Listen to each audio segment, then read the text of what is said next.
Assalamu alaikum students, welcome to our channel Study Literature. So today our topic is the love song of J. Alfred Profock. The poem The Love Song of J. Alfred Profock 1915 is urban in its theme and setting. It also breaks with the 19th century poetic tradition. It reveals the ugliness of modern civilization, the never-ending streets of modern cities, smoking chimneys, yellow fog, dirty drains, and smell of female bodies. The poem is not a love song in the traditional sense of the word. Provoke is an embodiment of a split personality, a separation of head and heart, a paralysis of the will, and too much worry regarding a love proposal. Huck Keener says about Profock.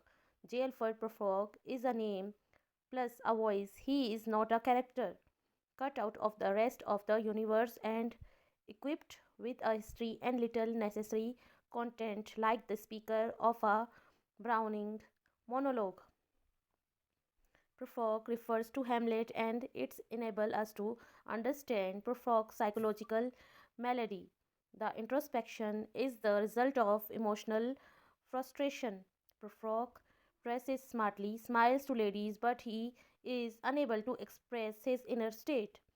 The poem highlights the dilemma and indecisiveness as well as the squalor and barrenness of modern urban civilization. The first line of the poem is Let us go, then you and I. It may suggest that it is a dialogue between two persons, but it is not so.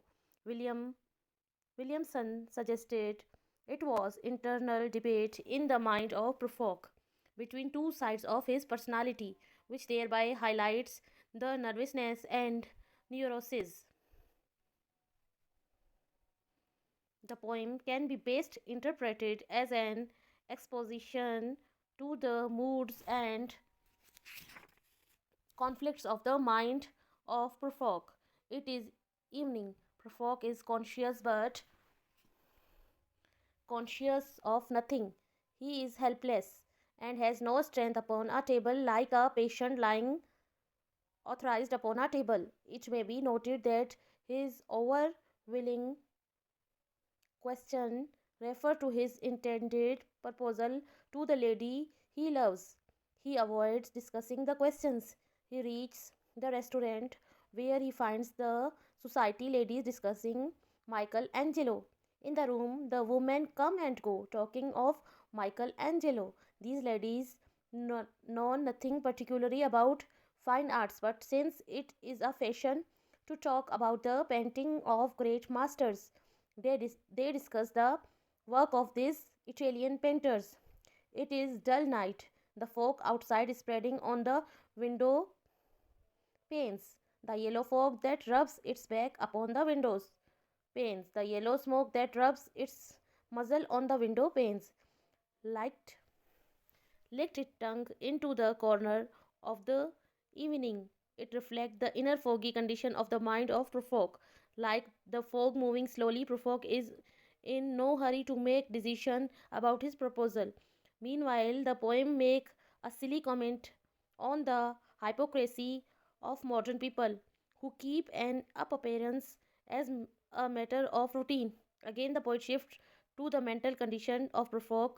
This proposal is very important for Profock, as important as murder. His mind is in a state of tension, so he wants to take some refreshment, which may give enough vitality to make up his mind.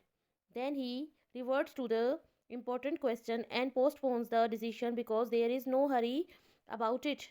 Time for you and time for me, and time yet for 100 indecisions and for 100 vision and revisions. It is also shows a note of loneliness and boredom in the poem. His affairs with women are devised to escape the loneliness of his life. And I have known the arms already, known them all, arms that are bracelet and white a bear. The trouble with him in that he's afraid of making a proposal for himself. He would definitely feel embarrassed. The initial difficulty lies is brooding over the subject. His problem is how to begin. And should I then presume? And how should I begin? Even his pretended fear of the rejection of his love by the lady betrays his inherent lack of communications. He says it is impossible to say just what I mean. Profock personality color his outlook and his reaction to his surroundings. Profock is disgusted with arguing and anything requiring actions because it will lead him to an overwhelming questions. His boredom is encoded in the lines. Then how should I begin to spit out all the but ends of days and ways? Profock confesses that he is Polonius and not Prince Hamlet, and the poem ends where it began. The fact is that Profock suffers from a spiritual paralysis. He is satirical and inert for anything requiring an effort. His intellectualism has sapped his vitality and potentiality for action. This is the condition of the modern man living in a commercialized society. So, viewers, that's all for today. If our video is helpful for you, so kindly subscribe our channel, like and share. See you in the next video. Allah Hafiz.